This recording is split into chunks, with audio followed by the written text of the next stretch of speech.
Hello and welcome to Food Integrity Now.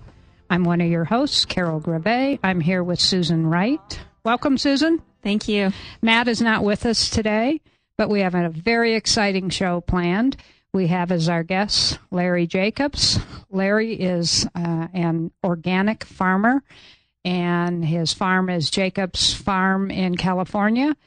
And we're excited to have him on the show. I'm going to let Larry discuss the court case that he recently won regarding cross-contamination. And this is a really hot topic right now with the USDA approving alfalfa, organic alfalfa, and we wanted to discuss that with him. So welcome, Larry. Hi there. Good to have you. Thank you for having me. Yeah, we're excited to have you. So for our listeners, why don't you explain what happened 4 years ago and how you ended up in a appeals court? We farm fresh culinary herbs on the coast, in the middle of a state park that's bordered by the Pacific Ocean, the Santa Cruz Mountains, and in wetlands areas to our east and west, and beyond that, commercial Brussels sprout fields. In 2006, we got a call from a customer, Whole Foods Market, and letting us know that they had found residues on dill that we had shipped to their Chicago distribution center. We were surprised to hear that there was any pesticide residues, that we had never used any chemicals since we began farming in California, which is 1980. And then when we traced back the product from that they were reporting the residues on, it was from this farm in the middle of a state park, in a very pristine environment that we had been farming organically for 10 years. So that was a double whammy. How could this be possible? And what we learned when we began pulling samples from the rest of the farm and testing the product from the block from where their sample had come from was that indeed there was widespread contamination of the crops that we were growing, albeit at low levels, but detectable levels. Wow. And maybe some of our listeners may not understand how cross-contamination works. How exactly does that happen? So we've got pretty good laws in the state of California that and good regulations for those people using chemical pesticides. And those laws were designed to protect the public and protect non-target crops. But there's no, at the end of the day, people are still using materials that are toxic and poisonous, and designed to kill insects. Hmm. And the way these things move is they move when they're being, at the time of application, they can move if they're applied during windy conditions. And by and large, the body of regulation addresses that point of contamination, the risk of materials moving while they're being sprayed or at the time of application. And so there's regulations as to how much wind there can be and under what kinds of conditions these things can be applied, and droplet size when they're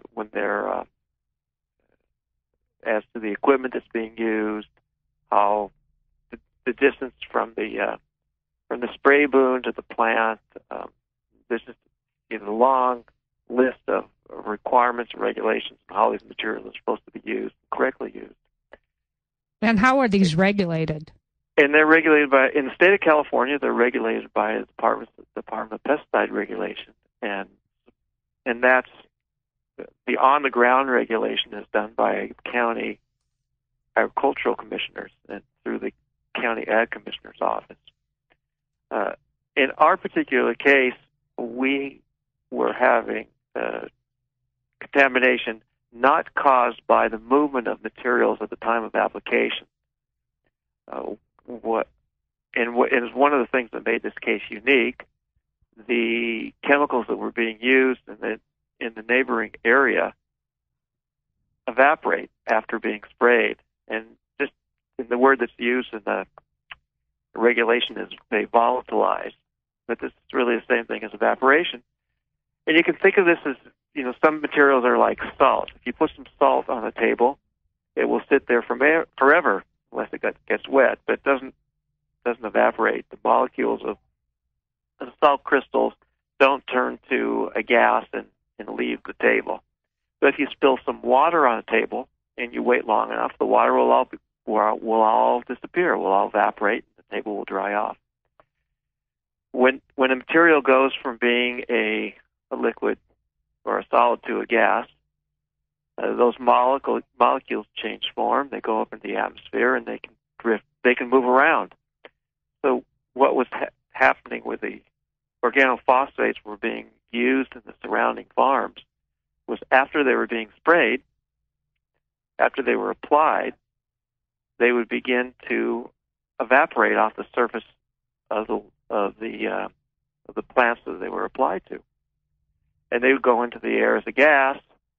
And because we're in an area where there was fog, the fog would move in over these fields and pick up molecules of the pesticide and concentrate it on the small molecules of water in the fog, and then move around. The fog can move back out to sea and then come back out over our crops and redeposit as dew on the crops.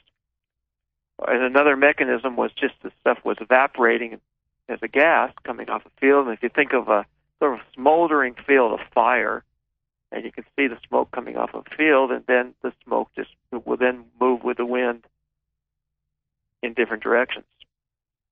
And those were the two things that were happening. And unfortunately, we were in a place where where the fog and the wind was moving these molecules back over our crop, and the conditions were right so that they would recondense on the crops that we were growing at detectable levels.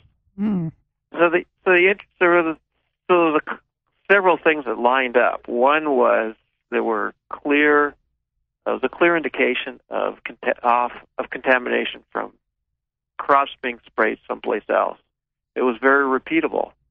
It happened every time we'd go out and take a sample, we would find stuff. It would happen month after month. And as soon as we became aware of the problem, we alerted the county ag commissioner. We reported the problem, and we stopped all harvest at the farm and reported a crop loss. And we began investigating what was going on. Where were these materials coming from? One good thing in the state of California is the requirement that all applications be reported to the county ag commissioner. So there is a good database in every county in the state of California as to what's being applied and where.